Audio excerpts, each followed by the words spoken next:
Magandang umaga, magandang hapon at magandang gabi mga kaibigan ko dyan at mga kamamis at mga kadadis. Ayan, nandito na ulit tayo sa ating gulayan kasi tayo po ay mag-harvest na ng ating mga tanim. Dahil ano po, malalaki na po yung ating mga sitaw. Atin na pong kukuhanin. Ayan, malalaki na po kasi sila. Kasi ano, pag po tumagal to, baka ano, gumulang. Kaya kailangan ano, kunin na natin habang ano pa. At tama-tama kasi tayo ay magluluto po ng kare-kare. O, di meron na tayong pang ano, panlahok na gulay. Ayan. O, di ba ang ganda po ng ating mga sitaw, tingnan niyo. Ayan, oh. Oh, 'di ba? Ang dami kang sitaw. Oh, hindi na ako bibili. Pero ano kasi, nakabili kasi ako. Hindi ko naman kasi alam na ano na tong aking ang aking sitaw ay lalaki na kaagad. Nakabili tayo, pero ayos lang kasi pwede naman natin 'yung pwede naman natin siyang gulayin eh. So, uunahin ko na lang muna na lutuin yon. At ito ay, sa pag nagluto po ako ng kare-kare. Ayan. O, diba, ang dami natin sitaw. Ang ganda. Ayan ang nakakatuwa po pagka tayo ay may mga tanim talaga. Kukuha lang tayo dito sa tanim natin.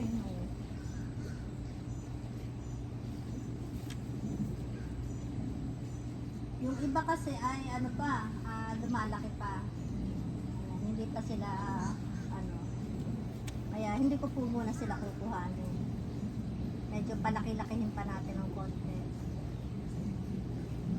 Pero mabilis lang naman sila lumaki eh. Ayan. Ito hindi pa rin.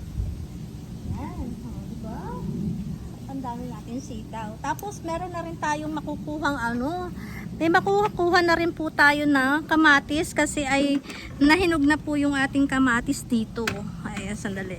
Pakita ko sa inyo. Kasi tsaka po yung aking yung aking bell pepper.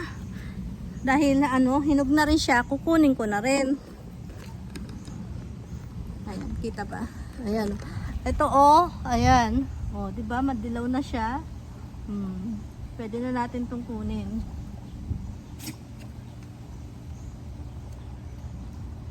Kunin ko na kaya pareho. Itong isa na lang muna. Kasi yung isa ay hindi pa ganun kahinog. Oh, 'di ba? Ang ganda ng kamatis natin, oh. Oh. Ayan. Ito kasing isa, padilaw na rin siya pero hindi ko siya muna kinuha kasi ay medyo may pagka berde pa. Tapos yung ating bell pepper doon, hindi ko alam kung nakikita nyo. Ito, totoo. Ayan. Ayan, may pula. Ito, ayan. Ayan. Natatakpan kasi. Saan ba yun? Basta yun, may bell pepper dyan. Ayan, kukunin na rin natin yun.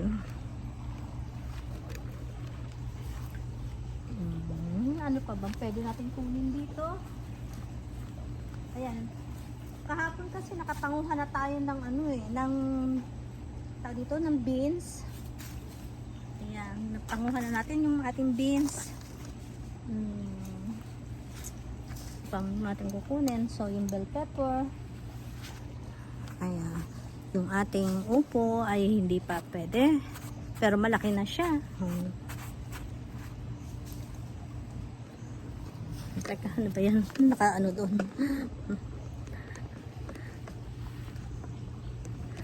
Ayan ang ating na-harvest. Ang dami ko na din na yung beans at saka yung chicharo. Kahapon kinuha ko. So, kasama ito. O, diba? Libre na ang gulay natin. Tapos yung yung sili, yung pang sinigang na sili, kukunin ko na rin. Kasi na rin siya. Magulang na din. Baka gumulang. Sayang naman, di natin magagamit. So, ayan mga kaibigan, mga kamamis at mga kadadis, tuwan-tuwa na naman ang inyong kaibigan dahil nakapag-harvest na naman siya ng gulay. Ayun. Kasi malaking tulong din sa atin tong ganito na tayo ay may tanim dahil nakakabawas sa ating gastusin sa budget natin para sa pag-grocery, 'di ba? Oh. Meron na tayong ganito, may kamatis, may chicharo, may beans, may sili, may upo, may kalabasa. Ano pa ba meron tayo? May patatas.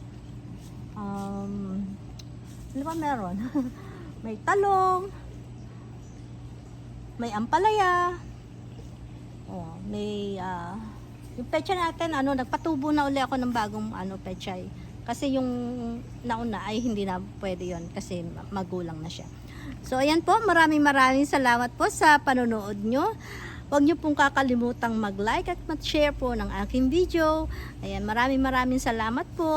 Paalam! Sa susunod po uli.